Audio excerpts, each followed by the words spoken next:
obi gị. Obodo agbadawala, chi ejiwala n'ike, ihe ndị anyị na-emụrụ anya na mbụ anarawala anyị ụra n'anya.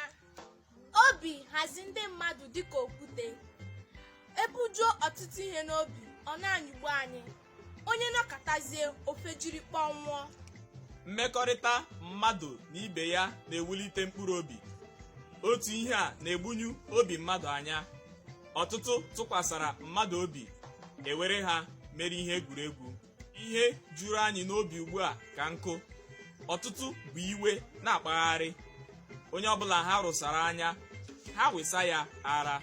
Obi ajụọla ọtụtụ mmadụ oyi n'ihi ọnọdụ ha hụtara onwe ha. Esemokwu na-achị eze, ma n'ezinụlọ, ma na ụmụnna, ma na nzukọ, ma n'obodo. O nweghịzi ebe a hụrụ udo ma ọlị. Ịkpa okwu ebe dịgasị iche iche, ịhụ ka ndị mmadụ na-azọ ala n'ike n'ike, ala n'ihe niile ha ga-agba aka ya ala. Ọtụtụ egbuola mmadụ ibe ha ka ihe onye ọzọ bụrụ nke ha. Ya bụrụ mgbe Igbo bụ Igbo n'ezie, onye mekarịa ihe ọjọọ, ala kụrụ ya kutuo. Lee n'obodo anyị taa, onye rụsị ọrụ kwa ọnwa, onye ọzọ a na-eri ụgwọ ọrụ ya.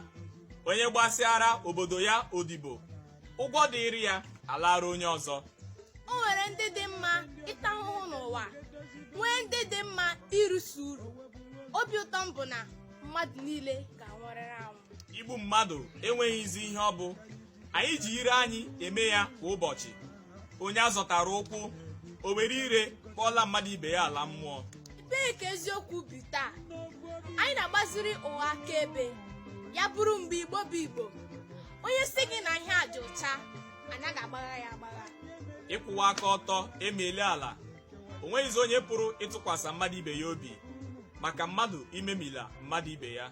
Nke bụ eziokwu bụ na ọtụtụ ihe ejula anyị obi. Obi ọjọọ, iro, ekworo, ụgha, aghụghọ, ịkpọ asị, anya ukwu, asịrị, ntaji anya. Ndị nwanne m, hịọchaa obi gị ka ị nwere onwe gị. Ndewonu, abụ m Nwaada Sọpụrụchi Ann Alugwe na Ugochukwu Benedict Alugwe. Nọdịnụ mma o.